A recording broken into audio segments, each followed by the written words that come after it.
A. My hero isn't very famous, but she ought to be. She's Mary Anning, who was only 12 years old and from a poor family when she made an amazing discovery. She found the first dinosaur skeleton, that of an ichthyosaur, on the cliffs of Lyme Regis in the south of England. That was in 1811. And until then, people had thought that it was impossible for an animal to become extinct.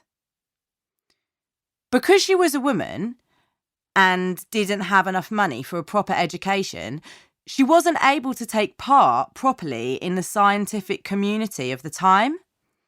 But she read as much scientific literature as she could and continued to search for fossils, often risking her own life to get them by climbing dangerous cliffs.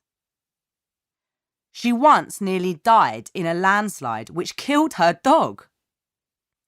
Although she didn't write famous books about fossils, her contribution to paleontology, the study of fossils, is said to be enormous. I admire her because she kept on trying to make new discoveries at a time when usually only men, and men with money, were allowed to be scientists. After her death, the writer Charles Dickens said that the carpenter's daughter has won a name for herself and has deserved to win it. B. My hero is Kyla Sarthi, who has been campaigning against child slavery for years. He is from India and first became aware of the problem of children working when he was 6 and noticed that a boy younger than himself had to spend all day polishing shoes and was unable to go to school. When he was 11, he began to collect money to help buy textbooks for other children, and when he was 26, he gave up his job as an electrical engineer to fight child slavery in India by doing things like raiding factories where children were forced to work, making rugs or glass bottles. He introduced a program first called Rugmark, now known as Goodweave, which puts tags on child labour-free rugs made in factories.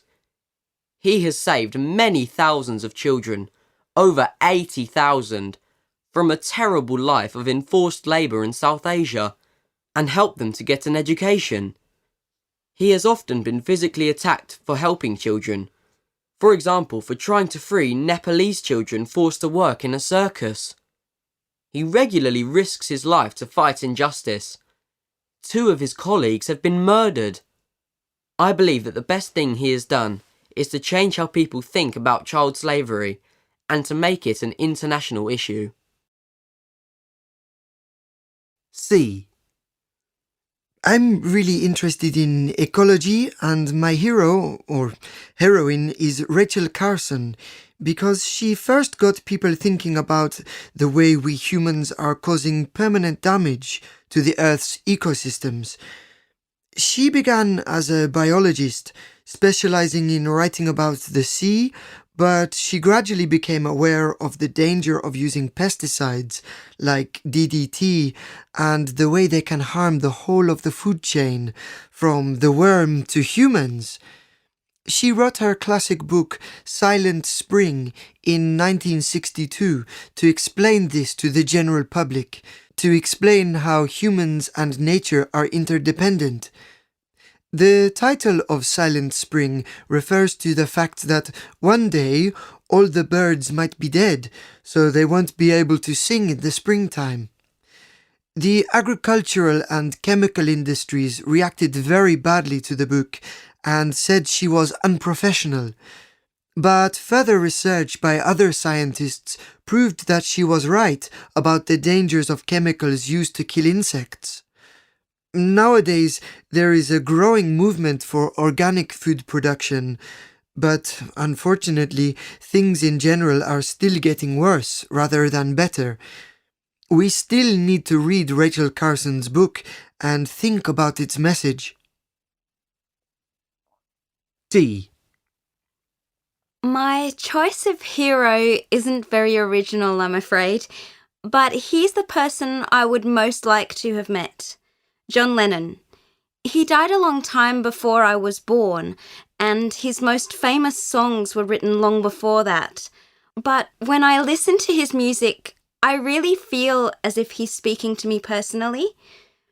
I love the whole range of the Beatles' music, from the early pop songs to the very experimental music at the end of their time as a group. John Lennon was the most innovative writer in the Beatles, and he continued to create exciting music when he left and went solo. But although I love his music, what I admire about him is his dedication to universal peace. It's amazing that the song Imagine, written in 1971, is still incredibly popular after all this time. It's about a world where everyone can be equal, a world with no wars, no divisions between countries, no greed, no hunger, no material possessions. I'd like to meet him because he was a lifelong rebel. And although he could be a difficult person, he was original, clever and funny. It was awful that he was killed in 1980 when he was only 40. I wonder what he would be doing if he was still alive now. This recording was brought to you by the British Council. To find others like it, visit www.britishcouncil.org/Learn English Teens.